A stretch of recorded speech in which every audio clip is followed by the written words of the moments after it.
أعوذ بالله من الشيطان اللعين الرجيم بسم الله الرحمن الرحيم الحمد لله رب العالمين الصلاة والسلام على أشرف الأنبياء والمرسلين وعلى آله الطيبين الطاهرين المعصومين الذين أذهب الله عنهم الرجس وطهرهم تطهيرا.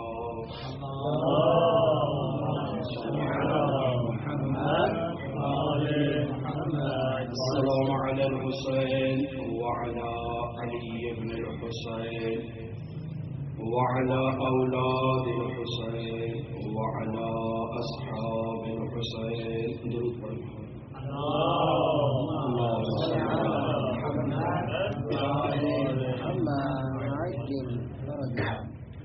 ان ایام عزا میں حضرت سید الشہداء سے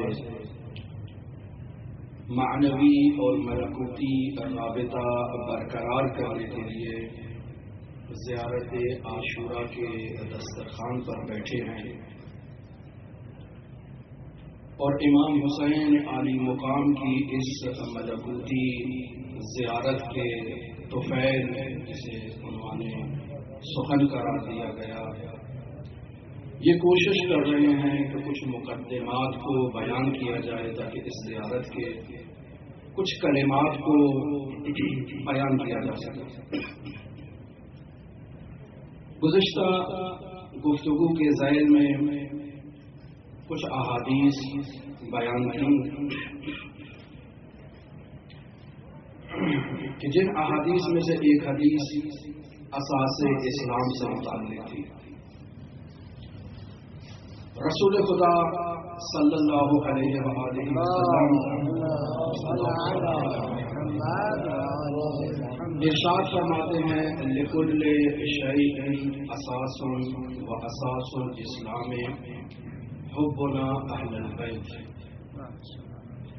ہر چیز کی ایک اساس ہے، ایک بنیاد ہے.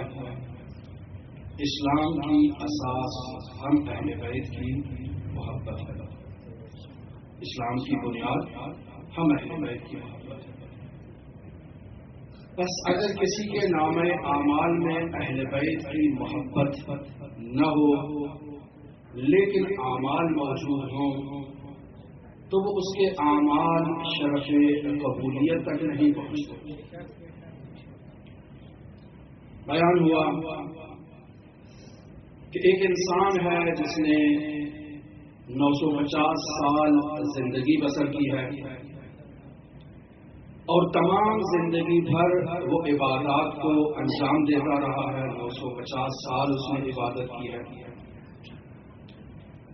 اگر اس کی زندگی 1000 سال ہے اور 1000 سال وہ ہر سال حج بیت اللہ کے لیے بھی جاتا رہا ہے اور حج کو انجام دیتا رہا ہے.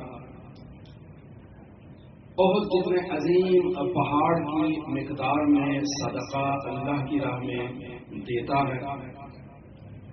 صفا و مروہ کے درمیان شہید ہو جاتا ہے، انہیں مارا جاتا ہے، لیکن اس کے دل میں علی بن ابی طالب کی محبت موجود نہیں ہے. بس اعمال کا ایک بہت بڑا ذخیرہ اس کے نامہ اعمال میں موجود ہے، لیکن علی کی محبت اس کے نامہ اعمال میں نہیں ہے. تو وہ تمام اعمال اس سے ٹھکرا دیے جائیں گے، قبول نہیں کیے جائیں گے. وہ جنت کی خوشبو کو بھی محسوس نہیں کر سکتا. جنت میں داخل ہونا تو مجھا اس کی خوشبو سے بھی اس کو محروم کر دیا جائے گا. کیوں؟ کیونکہ اساس اسلام جو اہل بیت کی محبت تھی وہ اس کے نامہ اعمال میں موجود نہیں ہے. بس معلوم ہوا کہ نماز ہو، روزہ ہو، حج ہو، زکوٰۃ ہو، صدقات ہو، اللہ کی سرزمین مقدس صفا و مروہ کے درمیان مارا بھی جائے، لیکن اہل بیت کی محبت نام اعمال میں نہیں ہے تو کچھ بھی نہیں. بس رسول خدا نے فرمایا لکل شیء اساس، ہر شے کی ایک اساس ہے. اساس الاسلام حب اہل بیت، اسلام کی اساس ہم اہل بیت کی محبت ہے. لہذا یہ حدیث جو رسول خدا صلی اللہ علیہ وآلہ وسلم سے آپ کی خدمت میں نقل کی، لو ان عبدا عبد اللہ مثل ما قام نوح فی قومہ، کہ نوح اپنی قوم میں 950 سال جو زندگی بسر کی، یہ 950 سال اس نے قیام کیا ہے عبادت میں. وکان لہ مثل احد ذهبا، احد کے پہاڑ جتنا اس کے پاس سونا تھا. فانفقہ فی سبیل اللہ، اس کو اللہ کی سبیل میں اس نے خرچ کر دیا، اللہ کی سبیل میں دے دیا. ومد فی عمرہ حتی یحج 1000 عام، اتنی اس کو زندگی ملی کہ اس نے اپنی زندگی میں 1000 حج انجام دیے. اور یہ حج کوئی معمولی نہیں تھے، اللہ قدمین ہے، اپنے پاؤں سے چل کے گیا تھا. جہاز پہ نہیں گیا تھا، کشتی پہ نہیں گیا تھا، کسی اسی والی گاڑی پہ نہیں گیا تھا، پیدل چل کے گیا تھا. ثم قتل بین الصفا والمروہ مظلوما، یعنی مظلوم واقعہ ہوا، اور صفا اور مروہ کے درمیان مظلومیت کے عالم میں وہ مارا گیا. ثم لم یعالج یا علی، اے علی وہ تجھ سے محبت نہیں رکھتا تھا. لم یشم رائحۃ الجنہ، جنت کی مہک اس تک نہیں پہنچے گا. ولم یدخلھا، اور اس جنت میں وہ داخل بھی نہیں ہوگا. بس معلوم ہو گیا کہ لکل شیء اساس، ہر شے کی ایک اساس ہے، اور اساس اسلام اہل بیت کی محبت ہے. انسان کے نامہ اعمال میں یہ سب کچھ موجود تھا، نمازیں تھیں، روزے تھے، حج زکوٰۃ خمس جہاد سب کچھ موجود تھا، لیکن اہل بیت کی محبت نہیں تھی تو سب کچھ خداوند متعال نے اس سے قبول نہیں کیا اور اسے ٹھکرا دیا. کیوں؟ چونکہ اساس اسلام اس کے دامن میں موجود نہیں تھی. اساس اسلام، بنیاد اسلام اس کے دامن میں نہیں تھی. اب بنیاد اسلام جو اہل بیت علیہ الصلوۃ والسلام کی محبت ہے، یہ ذو مراتب ہے. کسی میں بہت ہی شدت کے ساتھ یہ محبت پائی جاتی ہے، کسی میں متوسط درجے کی ہے، کسی میں کمزور درجے کی ہے. ہم کسی کی محبت کے بارے میں قضاوت کریں کہ اس کی اعلیٰ درجے کی ہے، اس کی متوسط درجے کی ہے، اس کی ضعیف درجے کی ہے، ہمارے پاس اس قضاوت کے لیے معیار ہونا چاہیے. لیکن ہم قضاوت کیوں کریں؟ محبت اس شخص کی ہے اور اہل بیت سے ہے. علیکم السلام. جس ہستی سے یہ انسان محبت کر رہا ہے وہ ہستی معین کر سکتی ہے کہ اس کی محبت کا معیار کیا ہے. بس ہم بھی نماز پڑھتے ہیں، ہم بھی روزے رکھتے ہیں، ہم بھی حج کرتے ہیں، زکوٰۃ دیتے ہیں، ہم بھی ظلم کے خلاف آواز بلند کرتے ہیں، اور محبت اہل بیت بھی ہے، لیکن نہیں معلوم کہ اس کا درجہ کس مقدار میں ہے. اور یہ ہمارے اعمال کیا اس محبت کے ذریعے سے معراج کی منازل کو طے کر پا رہے ہیں یا نہیں کر پا رہے. اور ایک طرف وہ انسان ہے کہ جس کی محبت اعلیٰ درجے کی ہے لیکن عمل کے میدان میں وہ کمزور ہے. اس نے ابھی وہ عمل انجام نہیں دیا چونکہ اس تک نہیں پہنچا. ہم جیسے مبلغین اس کے نصیب میں آئے ہیں، ہم جیسے مبلغین اس کے سامنے تبلیغ کرتے ہیں، اور ہمارے کلام سے وہ اہل بیت کے کلام تک نہیں پہنچ پاتا. لیکن محبت ہے، جب بھی حسین ابن علی کا نام آتا ہے وہ پڑھتا ہے، السلام علی الحسین کہتا ہے، وعلی علی ابن الحسین کہتا ہے، وعلی اولاد الحسین کہتا ہے، اور سال و قطار ہوتا ہے. ہمیں یہ اختیار حاصل نہیں ہے کہ ہم اس کی اس محبت کو بھی ٹکرا دیں، کیونکہ ہمارے پاس کوئی ایسا معیار نہیں ہے، ہمیں کوئی ایسا اختیار نہیں دیا گیا. اس کی یہی محبت اہل بیت کی بارگاہ میں جو خلوص کے ساتھ موجود ہے، اسی محبت کے ذریعے سے اہل بیت علیہ الصلوۃ والسلام اس کے باقی نقائص کو بھی کامل کر دیں گے. عظمت محمد و آل محمد بلند تر صلوات. اللهم صل علی محمد. یہ نقطہ کل کے دن یہ مطلب بیان ہوا. آج اسی مطلب کو ایک دوسرے زاویے میں اور ایک دوسرے انداز میں بیان کرنے کی کوشش کرتے ہیں. ضرور پڑھے محمد والے.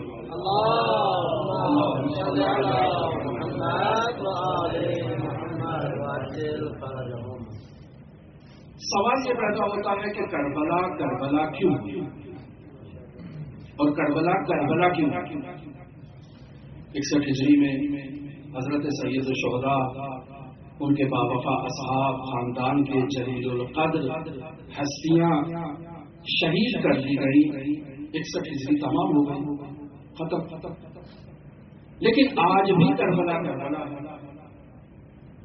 اور ہمارے معاشرے میں اور دوسرے معاشروں میں یہ ایک عادت سی بن چکی ہے کہ جہاں کہیں ہم نماز کربلا کو مشاہدہ کرتے ہیں تو ہم وہاں مصداق بنانا شروع کر دیتے ہیں. کہتے ہیں یہ وقت کا حسین ہے، یہ وقت کا حسین ہے. کیوں ایسا کہتے ہیں؟ ہمارے پاس کچھ معیار ہے. ہم سمجھتے ہیں کہ کربلا کے کربلا ہونے میں یہ کچھ عناوین ہیں جس وجہ سے کربلا کربلا ہے اور آج تک زندہ ہے. مثلاً ان عناوین میں سر فہرست جس عنوان کو ہم قرار دیتے ہیں وہ ہے ظلم کے خلاف قیام کرنا، جہاد کرنا، ظالم کے مد مقابل قیام کرنا. بس جہاں کہیں بھی ہمیں معاشرے میں کوئی ایسا مجاہد دکھائی دیتا ہے جو ظالم کے خلاف کھڑا ہو جائے، قیام کر لے اور شہید ہو جائے تو ہم کہتے ہیں چونکہ کربلا میں خون کی شمشیر پر فتح ہوئی تھی، مظلوم کی ظالم پر فتح ہوئی تھی، بس یہ وقت کا حسین ہے، یہ وقت کا حسین ہے. ایسے معیارات آپ نے یقیناً سنے ہوں. سوال کیا صرف ظالم کے خلاف قیام کرنے سے کربلا قائم ہوئے؟ کیا صرف یہی ایک علت تامہ تھی کربلا کے بننے میں؟ دوسری وجہ جو بیان کی جاتی ہے وہ حضرت سید الشہداء علیہ آلاف و تحیت و سلام اور ان کے اصحاب اور ان کے اہل بیت کی مظلومیت اور مصیبت ہے. لہذا جہاں کہیں بھی ہم کسی کو نہایتی مظلومیت کے عالم میں مشاہدہ کرتے ہیں کہ اس پر ظلم ہو رہا ہے اور وہ ظلم کے خلاف آواز اٹھا رہا ہے تو ہم کہتے ہیں کہ یہ وقت کا حسین ہے، وہ وقت کا یزید ہے. کیوں؟ چونکہ ہم نے کربلا سے ایک معیار لیا ہے. ایک پہلا معیار ہے ظالم کے خلاف جہاد کرنا، قیام کرنا اور اس جہاد میں شہید ہو جانا. دوسرا معیار ہمیں جو حاصل ہوا وہ یہی ہے کہ ان کے اوپر یعنی مظلوم کے اوپر ظلم ہونا اور ظالم کا اشد ظلم کرنا، انواع و اقسام کے مظالم کھانا. تیسری چیز جو ہم اس کربلا سے حاصل کرتے ہیں وہ ایثار و فداکاری ہے، قربانی ہے. دیکھتے ہیں کہ کیسے ایک دوسرے سے شہادت پر سبقت لی جاتی ہے، ایک دوسرے سے بڑھ چڑھ کر قربانی پیش کی جا رہی ہے. ہر کوئی چاہتا ہے کہ سب سے پہلے حسین بن علی پر قربان ہوا. ایثار و فداکاری جو محبت حسین بن علی سے لوگوں کے دلوں میں موجود تھی اس 61 ہجری میں، ہم اگر آج کے دور میں قیامات جو معاشرے میں ہوتے ہیں اس میں اس کی نظیر اگر ہمیں دکھائی دے کہ جہاں جس نہضت میں لوگ ایک دوسرے سے بڑھ کر ظالم کے مد مقابل جانے کے لیے تیار ہوں، خود کو فدا کرنے کے لیے تیار ہوں، ایثار کرنے کے لیے تیار ہوں، تو ہم وہاں یہی معیار لے کر آتے ہیں کہ یہ وقت کا حسین ہے، وہ وقت کا یزید ہے. یا اسی طرح کربلا میں ایک جو معیار ہمیں وہاں نصیب ہوا، جو عطا ہوا، وہ امر بالمعروف اور نہی عن المنکر کا معیار ہے کہ حضرت سید الشہداء نے جو قیام کیا وہ رسول خدا صلی اللہ علیہ وآلہ وسلم اور اپنے بابا علی بن ابی طالب کی امت کی اصلاح چلاتا تھا۔ بس آج کے اس دور میں اگر ہمیں کوئی ایسا مبلغ دکھائی دے جو آمر بالمعروف و ناہی عن المنکر ہو اور مظلومیت کے عالم میں اس امر بالمعروف کی نہضت میں وہ شہید کر دیا جائے، تو معاشرے میں بعض لوگ کہتے ہیں کہ یہ وقت کا حسین تھا، اسے وقت کے یزید نے مار دیا۔ ایسے عناوین معاشرے میں بہت زیادہ دکھائی دیتے ہیں، بعض مبلغین بھی ایسے عناوین کو بیان کرتے ہیں، بعض انقلابی حضرات بھی ایسے عناوین کو بیان کرتے ہیں۔ تو سوال یہ پیدا ہوتا ہے کہ کیا ان عناوین سے انسان حسین بن جاتا ہے؟ مد مقابل ظلم کرنے والا ان عناوین کا حامل شخص کہ جو ظلم کے عناوین پر اور ظلم کے مصداق پر فائز ہے، کیا وہ یزید بن جائے گا؟ اگر ایسا ہے تو پھر یہ معیار جو ہمارے معاشرے میں بنایا جاتا ہے کہ کربلا 61 ہجری سے آج تک جو قائم ہے اور ہم انہیں انہی مصادیق میں آپس میں تلاش کرتے ہیں اور ہر دور میں کسی نہ کسی کو حسین بنانے کی، کسی نہ کسی کو یزید بنانے کی کوشش کرتے ہیں، افراد کی جدوجہد اور کاوشوں سے انکار نہیں، ظالم کی مذمت سے، مظلوم کی حمایت سے انکار نہیں، بات حسین ہونے کی اور یزید ہونے کی ہو رہی ہے کہ وہ منحصر بفرد مصداق اہل بیت کا جو سفینۃ النجات ہے وہ کیسے متعدد ہو سکتا ہے؟ حسین تو منحصر بفرد ہے، ٹھیک ہے، حسین کی نہضت پر چلنے والا شخص، حسین کے کردار کو اپنانے کی کوشش کرنے والا شخص حسینی تو ہو سکتا ہے لیکن حسین نہیں ہو سکتا۔ یزید کے نقش قدم پر چلنے والا شخص یزیدی تو ہو سکتا ہے لیکن یزید نہیں ہو سکتا۔ ضرور پڑھیں محمد والے۔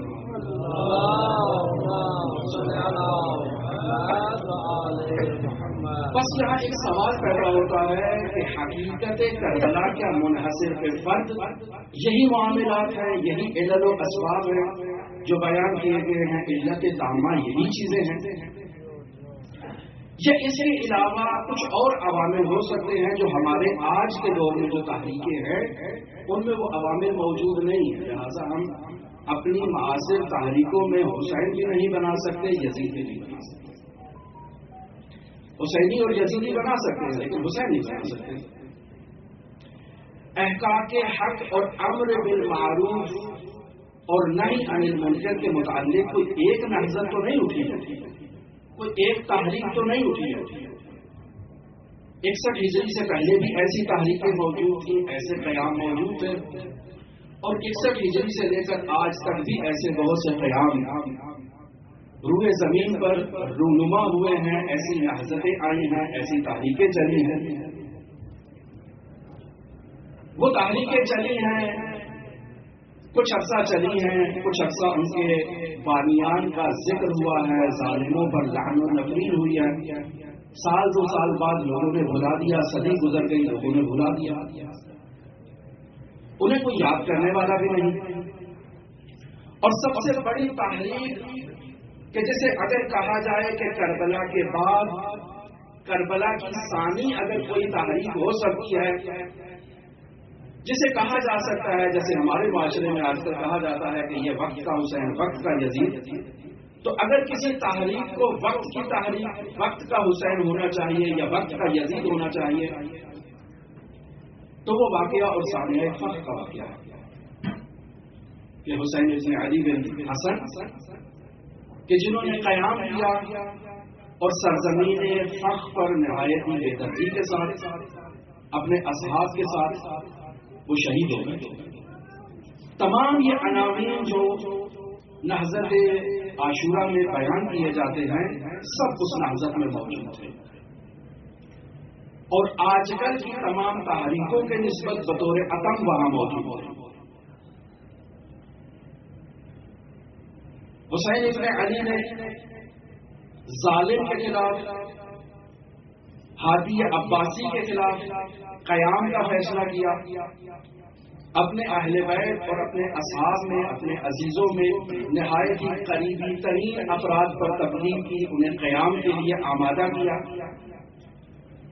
انہیں تیار کیا کہ قیام کیا جائے اس ظالم، فاسق اور جابر حکمران کے خلاف۔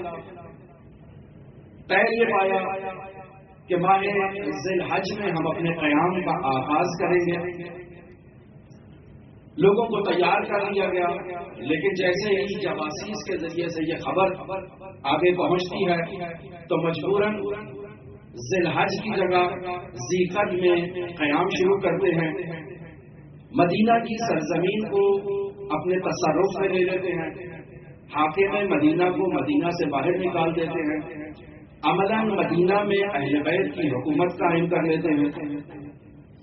آگے بڑھتے ہیں مکہ کی طرف تاکہ اپنی تحریک کو آگے بڑھایا جائے۔ 8 یا 9 ذی الحج کے ایام میں سرزمین فخ پر ان تمام افراد کو نہایت ہی بے دردی کے ساتھ، نہایت ہی مظلومیت کے ساتھ انہیں شہید کر دیا جاتا ہے۔ ان کے اجساد میں سروں کو جسم سے جدا کر دیا جاتا ہے۔ کربلا میں بھی تو یہی ہوا نا، سروں کو بدن سے جدا کر دیا گیا۔ اجساد طیبہ و طاہرہ سرزمین فخ پر پڑے رہے، کئی دنوں تک پڑے رہے۔ جن افراد کو اسیر کیا گیا اور ہادی عباسی کے دربار میں پیش کیا گیا، ہادی عباسی نے حکم دیا ان سب کے بھی سر قلم کر دیے جائیں، تن سے جدا کر دیے جائیں۔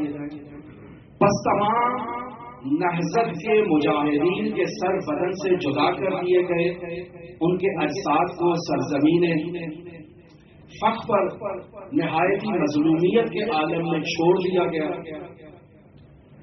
اور ایک نہایت ہی مظلومانہ شہادت قرار پائی ان شہدائے فخ کی اور نہضت حسین بن علی بن حسن کے تمام اصحاب کی، کہ جب اس حسین بن علی بن حسن کے سر اقدس کو ایک تشت میں ڈالا گیا اور حضرت امام موسیٰ کاظم کی بارگاہ میں پیش کیا گیا، تو امام موسیٰ کاظم نے اس سر اقدس کو مشاہدہ کر کے کہا انا للہ و انا الیہ راجعون۔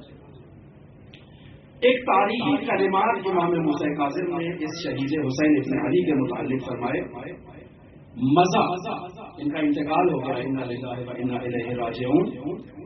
واللہ مسلم، اللہ کی قسم کہ یہ خالصتاً مسلم،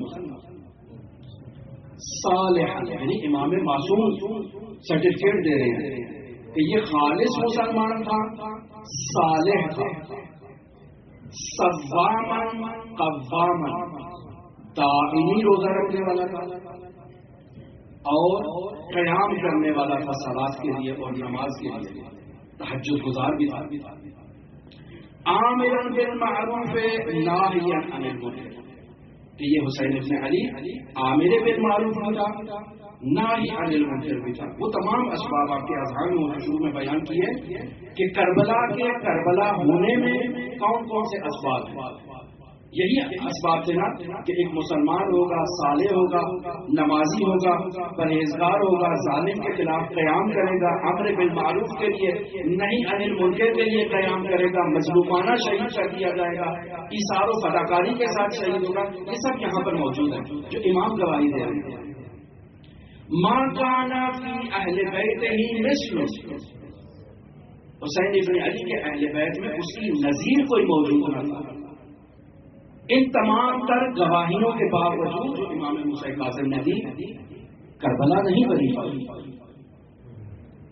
61 ہجری کا واقعہ امام جواد علیہ السلام فرماتے ہیں کہ کربلا کے بعد اگر ہمارے لیے کوئی تلخ ترین واقعہ تھا تو یہ سانحہ فخ کا واقعہ، کہ جس میں خاندان عصمت و طہارت کے نہایت ہی پاکیزہ فقیر، نہایت ہی متدین، نہایت ہی جلیل القدر افراد ایسی بے دردی کے ساتھ شہید ہو کہ عین جیسے کربلا کے واقعے میں افراد نہایت ہی بے دردی کے ساتھ شہید کر دیے گئے۔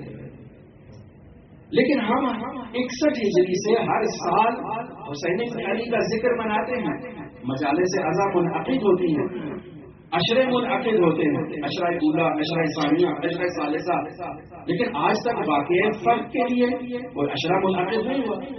کو مجالس منعقد نہیں ہوئی ہیں، وہ تمام عناوین جو اس نہضت عاشورہ میں موجود تھے وہ اس نہضت فخر میں موجود تھے، نہضت حسین ابن علی میں.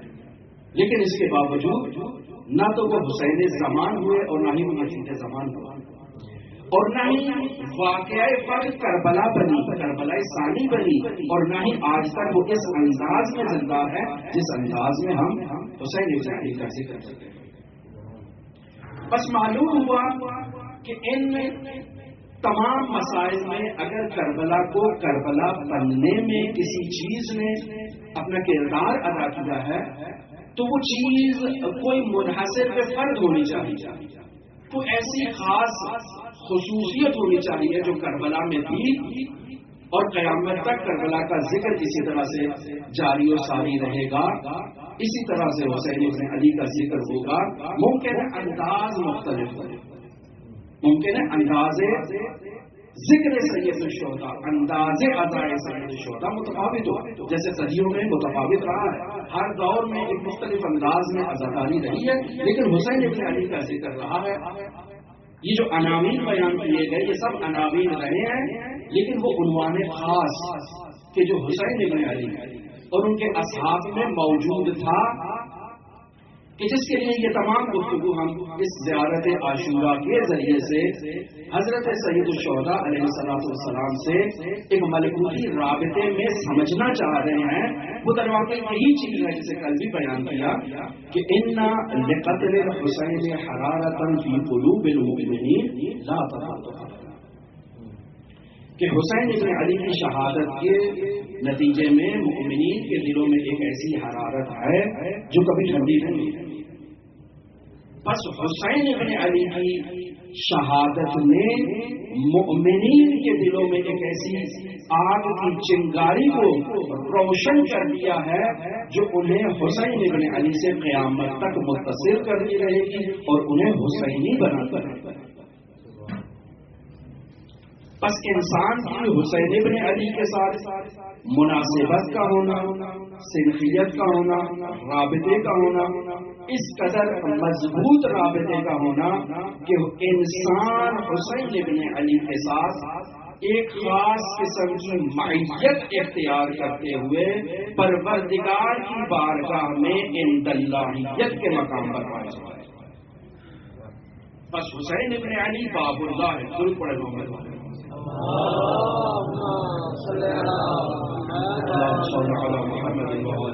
تھوڑا تھوڑا آگے آ گئی تاکہ مومنین جو بعد میں آئے انہیں جگہ مل جائے. نعرہ تکبیر،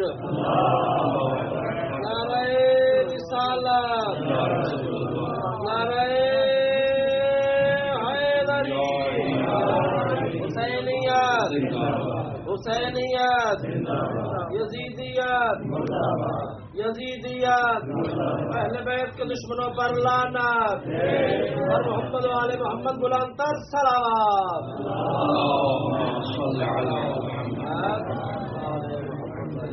پس در واقع مؤمنین جن کے دلوں میں حسین ابن علی کی محبت اور عشق کی حرارت موجود ہے،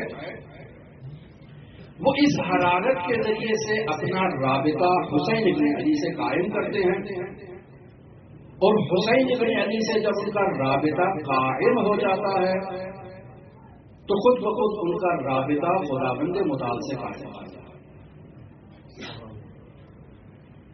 صرف حسین ابن علی تک پہنچنے کی دیر ہے، خود بخود حسین ابن علی سے اتصال انہیں مقام عند اللہیت پر پہنچا. کربلا میں بھی یہی عنصر بنیادی حیثیت کا حامل کہ حضرت امام حسین علیہ السلام کا خداوند متعال سے ایک خاص قسم کا اتصال، ایک خاص قسم کا رابطہ کہ حضرت سید الشہداء مقام توحید میں فنا تھے، لیکن اصحاب حضرت سید الشہداء خود سید الشہداء میں فنا تھے. بس حسین ابن علی کے ذریعے سے یہ اصحاب، یہ مجاہدین، یہ اہل بیت خداوند متعال کے قرب کے اس بلند مقام پر فائز ہوئے جو دنیا کی کسی اور لحظت میں یہ نظیر نہیں ملی، اس کی مثل نہیں ملی۔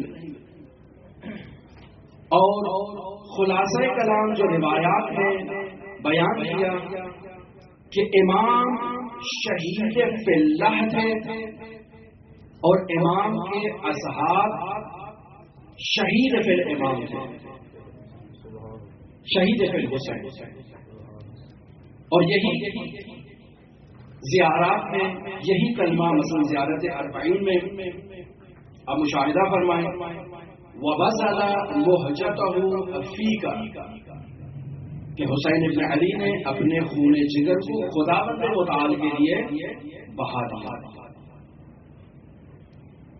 حسین ابن علی نے اپنے خون جگر کو خدا کے لیے بہایا، لیکن جو حسین ابن علی کے اصحاب ہیں ان کی کیا خاصیت؟ من کان باذلا فینا محترم، جو میرے لیے یعنی ہمارے اوپر اپنا خون جگر بہائے۔ بس حسین شہید عند اللہ ہے، شہید فی اللہ ہے، اور اصحاب شہید فی الحسین۔ حسین ابن علی کا شہید ہے، حسین کی محبت میں شہید ہوئے، انہیں معلوم ہے کہ اگر خدا تک پہنچنا ہے تو ذریعہ اور راستہ حسین ابن علی کے سوا اور کوئی نہیں۔ لہذا یہ حسین ابن علی کا درس ہمارے لیے موجود ہے کہ اگر ہم خداوند متعال تک پہنچنا چاہتے ہیں تو اس فینا پر ہمیں توجہ کرنا کہ اہل بیت تک پہنچنا، اہل بیت پر اپنی جان کو قربان کرنا، اہل بیت تک اپنا ذریعہ اور اپنا رابطہ پہنچانا اس بات کی ضمانت قرار پائے گا کہ انسان خداوند متعال تک پہنچا۔ لکل شیء اساس و اساسنا حب اہل البیت اساس الاسلام، ہر شے کی اساس ہے، اسلام کی اساس اہل بیت علیہ السلام سے محبت ہے۔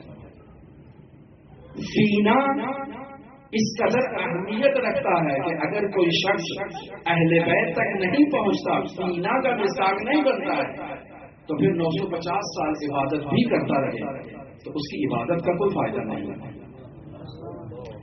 پھر وہ احد جتنے پہاڑ کو جو سونے میں تبدیل ہے اسے اللہ کی راہ میں خرچ کر دے تو اس کا کوئی فائدہ نہیں ہے، کیونکہ فینا نہیں۔ ہزار ہزار حج وہ بھی پیدل انجام دے، کس قدر مشقت آور ہے یہ عمل، لیکن چونکہ فینا نہیں ہے قابل قبول نہیں ہے، چونکہ محبت اہل بیت ہے۔ صفا و مروہ کے درمیان مارا جا رہا ہے، مظلوم ہے، لیکن چونکہ فینا کا مصداق نہیں ہے، محبت اہل بیت کا مصداق نہیں ہے، تو اس کا یہ عمل قبول نہیں ہے۔ لہذا اس قدر یہ اہمیت ہے اس نقطے کی طرف کہ اس نقطے کو مد نظر رکھتے ہوئے یہ جو ہم آج کل کے دور میں وقت کا حسین اور وقت کا یزید بناتے ہیں، اس کی طرف توجہ ہو کہ جتنا بھی ہم کسی کو حسین بنائیں وہ خدا کی ذات میں فنا نہیں ہے، اس کا خدا سے اس شدت کے ساتھ اتصال اور رابطہ نہیں ہے جو حسین ابن علی کا تھا۔ وہ کسی شخص کا ہاتھ تھام کر اس کو خدا تک نہیں پہنچا سکتا، بس یہ منحصر بے فرق خصوصیت ہے جو حسین ابن علی اور ان کے اصحاب میں موجود ہے۔ ٹھیک ہے، باقی خصائص، باقی تشبیہات، باقی عوامل جنہیں ہم لحظت عاشورہ میں مد نظر رکھتے ہیں وہ ٹھیک ہے، وہ تمام عوامل ہیں، لیکن اصل چیز جس نے کربلا کو زندہ رکھا ہے وہ یہ فینا والا مسئلہ کہ انسان اہل بیت میں حسین ابن علی کی محبت میں اس قدر، حسین ابن علی کی طرف میں اس قدر بےتاب ہوتا ہے یا ابا عبداللہ کہتا ہے، اس کی آنکھوں سے آنسوؤں کا سیلاب جاری ہو جاتا ہے، ایسا شخص حسین ابن علی کی محبت میں موجود ہے۔ یہ 61 ہجری سے لے کر قیامت تک ایسے جتنے بھی افراد ہوں گے وہ حسین ابن علی کے ذریعے سے ہی خدا تک پہنچے گا۔ اسی لیے تو کہا کہ سفینۃ الحسین اسرعها واوسع، کہ حسین ابن علی کی کشتی جو کشتی نجات ہے وہ باقی کشتیوں نجات سے اسرع ہے، تیزتر ہے اور جلد خداوند متعال تک انسان کو پہنچا دی جاتی ہے۔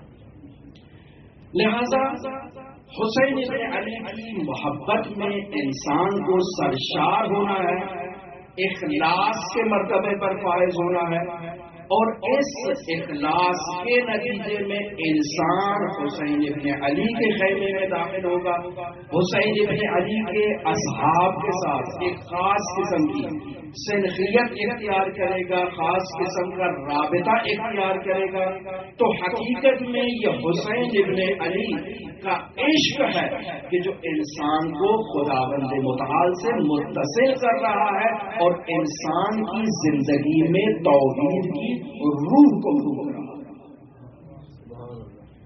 بس اگر انسان موحد بننا چاہتا ہے تو موحد بننے کے لیے یہ مجالس عزا کا جو فرش بچھایا جاتا ہے کہ انسان ان پہ آئے اور حسین ابن علی سے ایک خاص سلفیت، ایک خاص رابطہ قائم کرے کہ جس رابطے کے ذریعے سے انسان کو یقین ہے کہ وہ خداوند متعال تک پہنچ سکتا ہے۔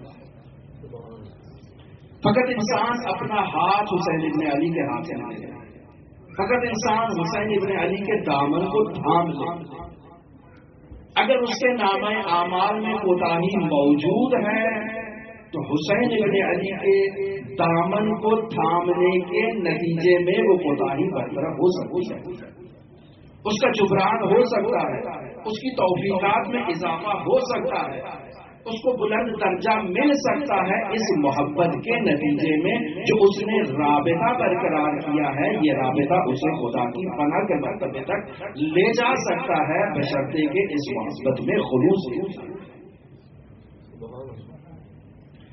لہذا جو انسان حسین ابن علی میں خود کو محب کر لیتا ہے، خود کو حسین ابن علی میں فنا کر دیتا ہے، تو اب اس انسان کی بقا کا راز بھی حسین ابن علی کے ساتھ ہے،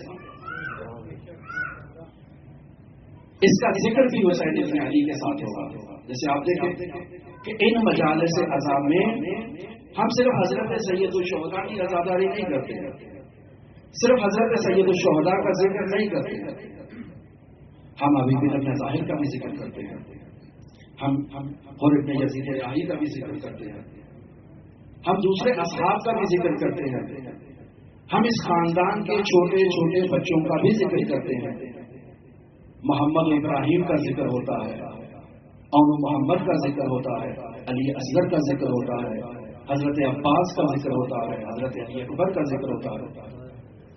ان تمام ہستیوں کا ذکر صرف آج ہی کے دور میں نہیں ہے، یعنی ایسا نہیں ہے کہ صرف آج کے دور میں جو عزادار ہے وہ ان کا ذکر کر رہا ہے، نہیں، یہ جب سے کربلا آغاز ہوئی ہے ان ہستیوں کا ذکر اسی طرح سے جاری ہے، اور حسین ابن علی کے فرش عزا پر حسین ابن علی کے اصحاب کا ایسے ذکر ہوتا ہے۔ اب ان افراد کی بقا اور ان کا ذکر بھی حسین ابن علی کے فرش عزا پر، حسین ابن علی کے ساتھ ان کا نام جڑ چکا ہے۔ حسین کا ذکر ہوگا تو ان اصحاب باوفا کا بھی ذکر ہوگا، ان مخدرات عصمت و طہارت کا بھی ذکر ہوگا۔ کیوں؟ کیونکہ انہوں نے خود کو حسین ابن علی کے عشق میں شامل کیا، انہیں معلوم تھا کہ خدا تک پہنچنے کا یہی سب سے سریع ترین راستہ ہے کہ اگر کوئی شخص فنا فی اللہ اور بقا فی اللہ کے مقام پر فائز ہونا چاہتا ہے تو حسین ابن علی پر قربان ہو جائے۔ حسین ابن علی کا ذکر جب تک رہے گا ان ہستیوں کا ذکر بھی اسی طرح سے حسین ابن علی کے ساتھ باقی رہے گا۔ لہذا اگر ہم شہداء کربلا میں دیکھیں کہ حضرت سید الشہداء کے باوفا اصحاب، ان اصحاب میں کیا ایسی خصوصیت تھی کہ آج بھی ہم ان کا ذکر کر رہے ہیں، ان کی یاد منا رہے ہیں، اور حسین ابن علی کے ساتھ ان ہستیوں کا ذکر بھی ہماری مجالس عزا کی زینت رہتا ہے، ماتم کیا جاتا ہے، سینہ کوبی کی جاتی ہے۔ اس کی کیا وجہ ہے؟ ان میں ایسے کون سے کمالات تھے کہ جن کی طرف ہمیں توجہ ہونی چاہیے، تو سب سے پہلا کمال جو ان اصحاب سے متعلق بیان کیا جا سکتا ہے وہ حسین ابن علی کی اطاعت ہے کہ یہ حسین ابن علی کے مطیع تھے، اور جب بھی اللہ کی طرف سفر کرنے کی بات ہو، سلوک اللہ کی بات ہو کہ انسان نے اللہ کی طرف سفر کرنا ہے، تو اس سفر میں بنیادی چیز جو بنیادی رکن اور بنیادی حیثیت کی حامل ہے وہ اطاعت ہے۔ بیان ہوا کہ اطیعوا اللہ واطیعوا الرسول واولی الامر منکم، اللہ کی اطاعت کرو، رسول کی اطاعت کرو، اولی الامر کی اطاعت کرو۔ کیا فرق ہے ان اطاعتوں میں؟ نہیں کوئی فرق۔ جس نے اولی الامر کی اطاعت کی اس نے رسول خدا کی اطاعت کی ہے، اور جس نے رسول خدا کی اطاعت کی ہے اس نے اللہ کی اطاعت کی ہے۔ اطاعت وہی ہے، اطاعت ایک ہے۔ بس اگر حسین ابن علی کے خیمے میں داخل ہونا ہے تو حسین ابن علی کے اصحاب نے یہ ثابت کر دیا ہے کہ حسین ابن علی کی اطاعت یہ بنیادی حیثیت کی ہے۔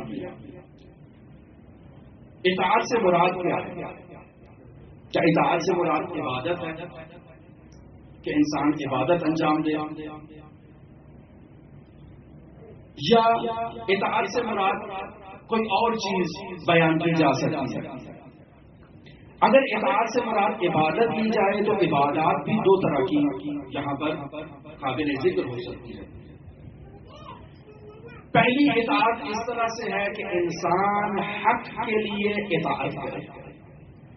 میں حسین ابن علی کی اطاعت کرتا ہوں حق کی خاطر کہ حسین ابن علی جس سفر پر چل رہے ہیں وہ سفر حق ہے، لہذا میں حسین ابن علی کی اطاعت اس وجہ سے کر رہا ہوں کہ حق تک پہنچ جاؤں۔ ان کے کلام کی پیروی اس وجہ سے کر رہا ہوں چونکہ ان کا کلام کلام حق ہے، اور امامت کی بحث میں بطور معمول جب امامت کو بیان کیا جاتا ہے یا ثابت کیا جاتا ہے تو اسی حق کو مد نظر رکھتے ہوئے اسی کو دلیل قرار دیا جاتا ہے کہ اگر انسان نے حق پر پہنچنا ہے تو یہ وہ ہستیاں ہیں جو عصمت کی وجہ سے ان کا کلام حق ہے، ان کا عمل حق ہے، ان کا طریق حق ہے۔ اگر انسان کسی دوسرے شخص کی اقتدا کرے تو اس کے لیے یہ نہیں کہا جا سکتا کہ وہ حق ہے، اس کا کلام حق ہے، لیکن اہل بیت علیہ الصلوۃ والسلام کے لیے ایسا کہا جا سکتا ہے، ائمہ معصومین علیہ الصلوۃ والسلام کے لیے یہ کہا جا سکتا ہے کلامکم نور، ان کا کلام کلام نور ہے۔ بس ہم ان ہستیوں کو نماد حق ہونے کی وجہ سے ان ہستیوں کی اطاعت کرتے ہیں، اور یہاں ان کی پیروی حق نماد حق ہونے کی وجہ سے، کلام نور ہونے کی وجہ سے کی جا رہی ہے، اور ایک دفعہ ان ہستیوں کی پیروی اس نقطے کی وجہ سے کی جا رہی ہے کہ یہ خود حق ہے، خود مصداق حق ہے۔ اگر حق مجسم شکل میں آ جائے تو وہ یہ ہستیاں ہیں۔ بس اس میں ایک نہایت باریک فرق کو اگر مد نظر رکھا جائے کہ ایک ہے نماد حق ہونا یعنی حق کی علامت ہونا، اور ایک خود حق ہونا۔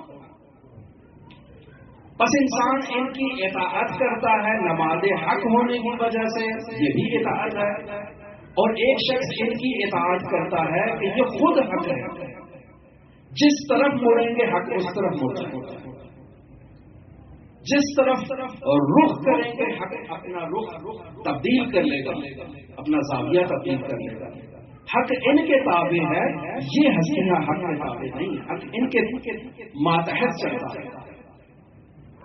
تو بس یہ اطاعت اس اطاعت اولی سے متفاوت، اور اطاعت کی ایک دوسری قسم جس کا منشا عشق محبت ہے کہ انسان محبت کی وجہ سے اطاعت کر رہا ہے، عشق کی وجہ سے اطاعت کر رہا ہے۔ پہلی اطاعت انسان نے کی ہے نماز کی وجہ سے یا خود حق ہونے کی وجہ سے، دوسری اطاعت انسان کر رہا ہے عشق کی وجہ سے۔ میں حسین ابن علی کو نماز حق یا خود حق سمجھ کر نہیں، وہ اپنی جگہ پر مسلم حقیقت ہے، میں حسین ابن علی سے اس قدر محبت کرتا ہوں کہ جس طرف حسین ابن علی رخ پھیرتے ہیں میں اس طرف اپنا رخ پھیرتا ہوں۔ حسین ابن علی کی محبت سے اس قدر سرشار ہوں کہ حسین ابن علی کے قدم پر اپنا قدم رکھنے کے لیے، ان کی پیروی میں، ان کے نعل بنال قدم بہ قدم ان کے چلنے کے لیے تیار ہے۔ اپنی ذات کو حسین ابن علی نے فنا کر دیا ہے۔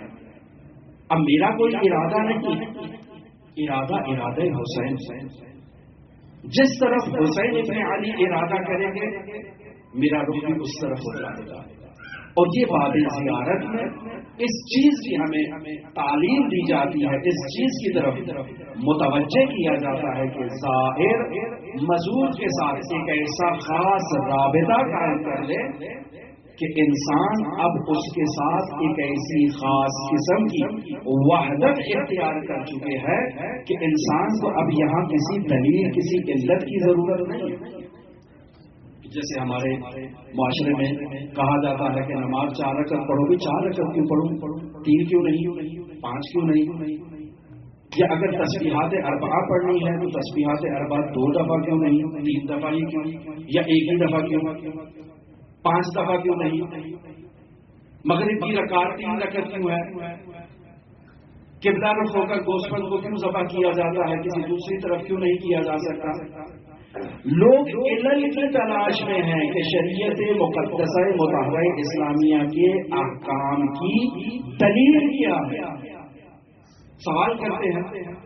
ائمہ اہل بیت سے آ کر سوال کیا، اہل بیت علیہ الصلوۃ والسلام نے جواب دیا، مرحوم شیخ صدوق نے ان جوابات کو جمع کر لیا، علل الشرائع بیان کر دی، تاکہ لوگ جو اس قسم کے سوالات کرتے ہیں ان کو ان کے سوالات کا جواب مل جائے۔ ہم حسین ابن علی کی عشق میں، محبت میں ان علتوں کے پیچھے نہیں ہے کہ حسین ابن علی نے کربلا کی طرف رخ کیا، حسین ابن علی اپنے اصحاب کو کیوں لے کر گئے، امیر المؤمنین نے تلوار کیوں نہیں نکالی، حضرت زہرا سلام اللہ علیہا پر وہ دروازہ کیوں کرنے دیا، وغیرہ وغیرہ۔ انسان اگر محبت میں، اگر عشق میں خود کو ان کے ارادے کے مطیع قرار دے دے، ان کے ارادے کو اپنا ارادہ قرار دے دے، تو پھر انسان ان علتوں، ان دلیلوں کے پیچھے نہیں ہوتا کہ امام نے ایسا کیوں کہا یا ایسا کیوں نہیں کہا۔ پھر اسے بنی اسرائیل کی اس گائے کو ذبح کرنے والی جو دلیلیں انہوں نے پوچھی کہ ایسی ہو یا ویسی ہو، انسان مطیع کو، انسان عاشق کو ان دلیلوں کی ضرورت نہیں ہوتی ہے۔ وہ حسین ابن علی کا مطیع ہے، حسین ابن علی جس طرف جائیں گے یہ حسین ابن علی کے ساتھ اسی طرح سے، حسین ابن علی کے اسی نقش قدم پر چلے گا، خود کو، خود کے ارادے کو اس نے حسین ابن علی کے ارادے میں فنا کر دیا ہے۔ اب اس کا کوئی ارادہ نہیں ہے، اس کی کوئی منشا نہیں ہے، اس کی کوئی مرضی نہیں ہے، تمام مرضیوں کا محور حسین ابن علی کے ساتھ ہے۔ اور یہی ہمیں زیارت تعلیم دیتی ہے کہ جب آپ ان مقدس ہستیوں کی بارگاہ میں جاتے ہیں، ان مقدس ہستیوں سے رابطہ قائم کرتے ہیں، تو آپ کا رابطہ ایک خاص انداز میں ہونا چاہیے، اور وہ خاص انداز ایسا ہونا چاہیے کہ آپ خود کو ان ہستیوں میں فنا کر دیں، ان ہستیوں کے ساتھ ایک ایسی خاص قسم کی معیت اختیار کر لیں، ایک ایسا خاص قسم کا رابطہ اختیار کر لیں کہ آپ ان ہستیوں کو ایسے ہی مشاہدہ کر رہے ہیں جیسے زمانے حضور میں آپ ان ہستیوں کو مشاہدہ کر رہے ہیں، ایسے ہی ان سے کلام سماعت کر رہے ہیں جیسے مقام حضور میں امام علی ابن موسیٰ رضا کے لبائے مبارک سے جنبش ہوتی ہے اور کلام نور صادق ہوتا ہے۔ آج حرم مطہر میں آپ رہے ہیں، آپ کے لیے یہ حجابات چھٹ چکے ہیں، علی ابن موسیٰ رضا اس مسند پر بیٹھے ہیں اور کلام کر رہے ہیں، آپ ان کے کلام کو سن رہے ہیں۔ ان کے سلام کا جواب جو آپ کو دے رہے ہیں، آپ اس جواب کو سماعت کر رہے ہیں.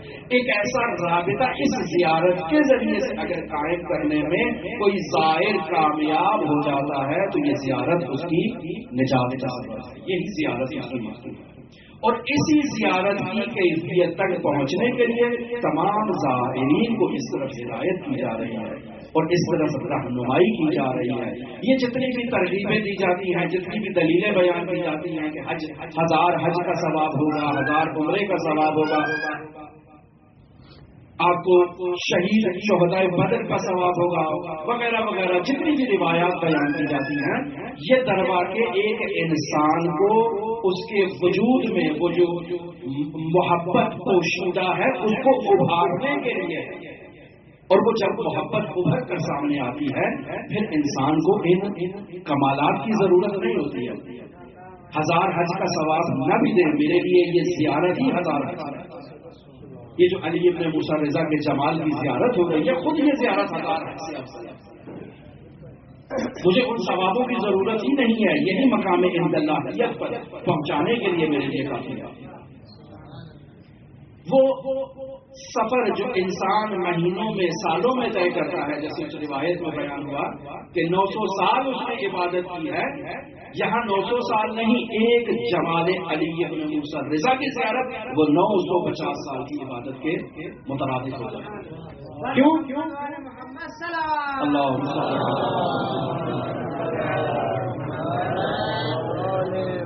چونکہ انسان کا حسین ابن علی کے ساتھ، علی ابن موسیٰ رضا کے ساتھ ایک رابطہ قائم ہو چکا ہے. ایک ایسا رابطہ قائم ہو چکا ہے کہ جیسے کربلا کے میدان میں اہل بیت کا، اصحاب کا حسین ابن علی سے رابطہ قائم ہوا تھا، اور وہ حسین ابن علی کے عشق میں، حسین ابن علی کی محبت میں اس قدر سرشار تھے کہ توحید تک متصل ہو چکے تھے. عین اسی طرح سے آج اگر ایک زائر زیارت کو اس معرفت کے ساتھ انجام دیتا ہے تو اس پر جنت واجب ہو جاتی ہے. حق کا معرفت یہی چیز. لہذا کربلا کے میدان میں ہم مشاہدہ کرتے ہیں کہ صرف جلیل القدر ہستیوں نے، صرف نامور ہستیوں نے، صرف قداور ہستیوں نے حسین ابن علی کے ساتھ معیت اختیار نہیں کی ہے، بلکہ یہاں اس مکتب کے طفل صغیر بھی حسین ابن علی کے ساتھ اس نہضت کے ساتھ معیت اختیار کی ہوئی ہے.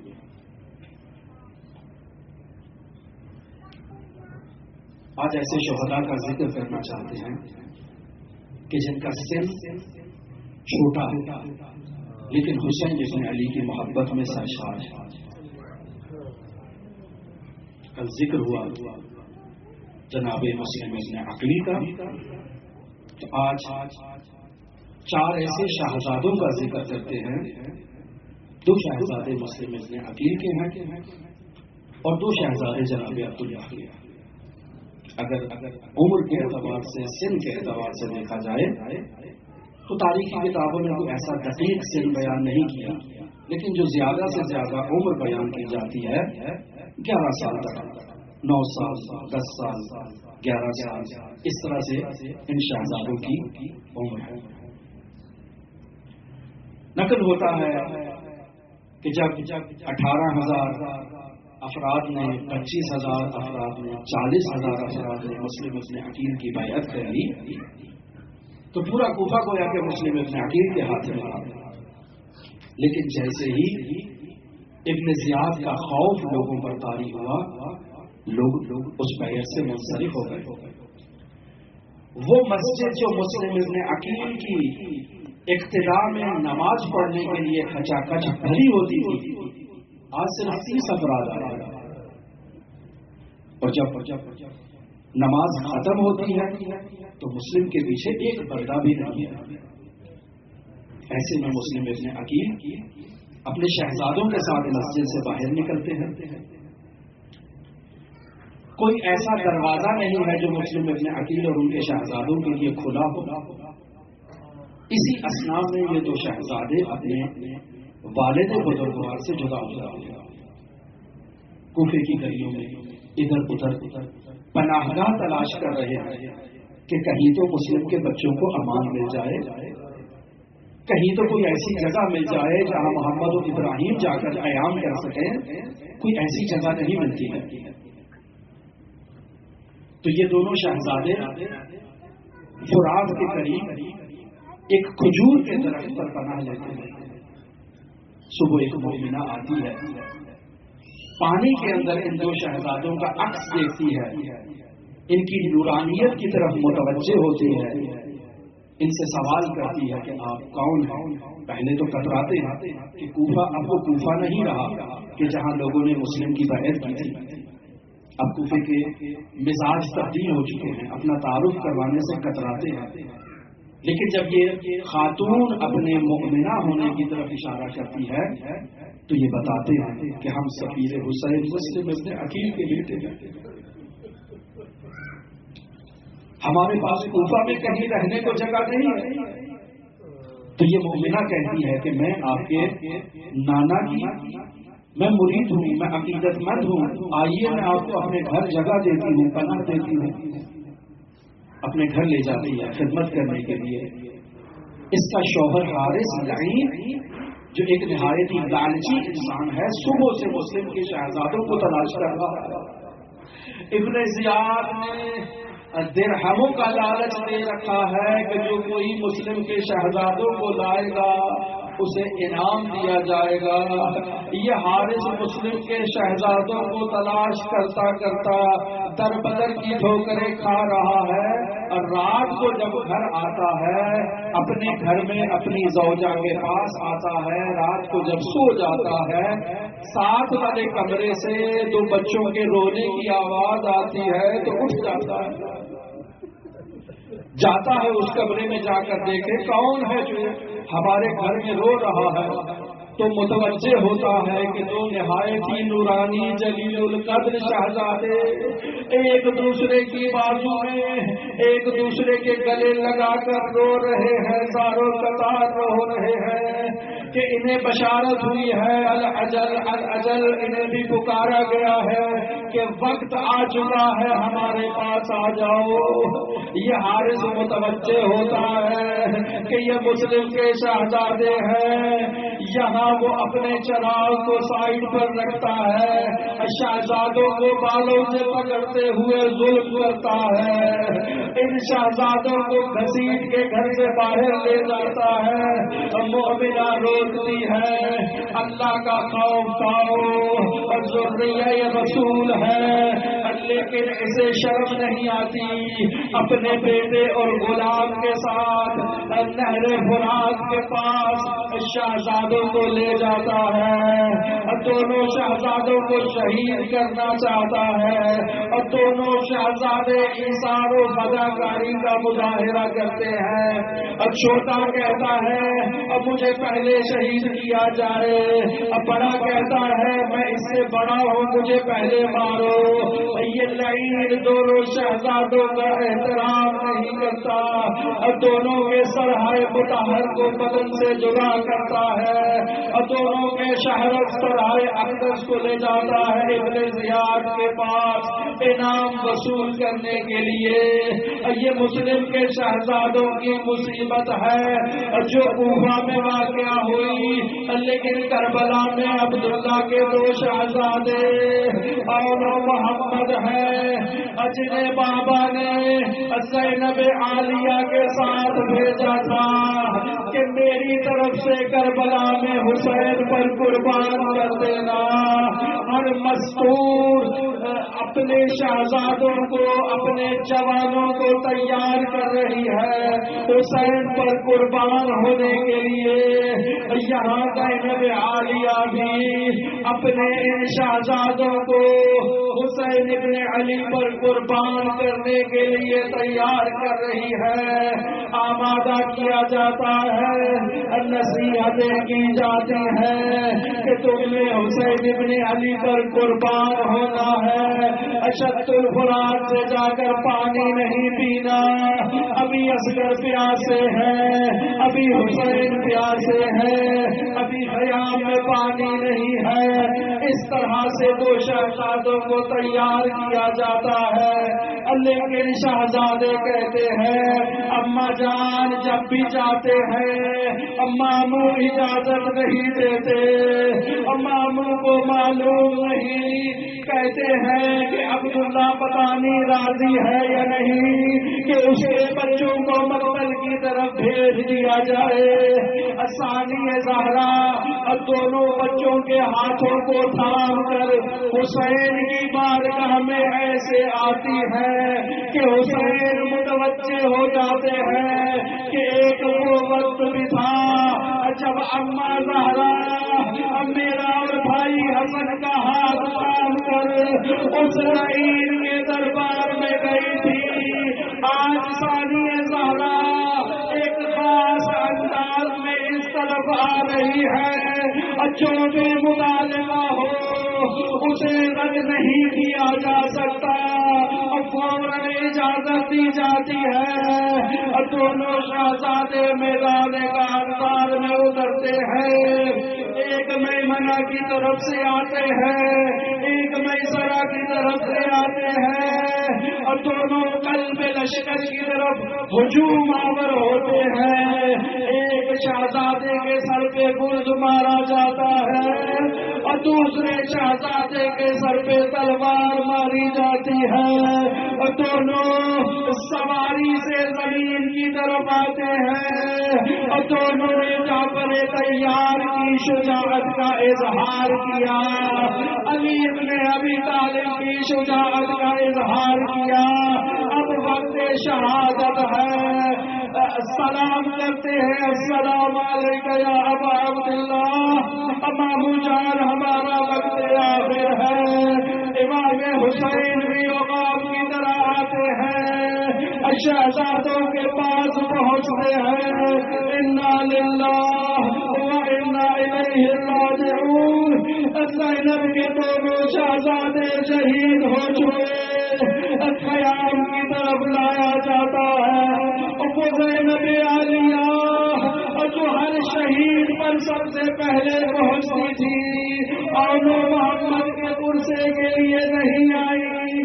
کہ کہیں حسین کو یہ نہ ہو کہ زینب ان دو شہزادوں پر گریہ کر رہی ہے، حسین کی ڈھارس بڑھانے کے لیے، حسین پر اثار و فداکاری کا اظہار کرنے کے لیے بہن آگے نہیں بڑھتی، عین اسی طرح جب شام کے اس زندانوں میں شہداء کے سرہائے مقدس دیے جاتے ہیں تو ان دو شہزادوں کا سر لینے والا کوئی نہیں، اب پوچھا جاتا ہے کیا ان کی ماں نہیں ہے، کہا جاتا ہے نہیں ان کی ماں ہے، لیکن وہ علی اکبر کا پرسا لے گی اور وہ حسین ابن علی کی عزاداری کرے گی، زینب اور محمد کی عزاداری کب کرو گی؟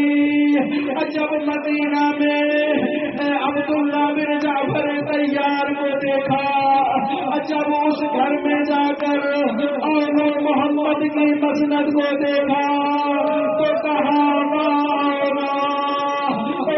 محمد، اللہ رحمت اللہ علیہ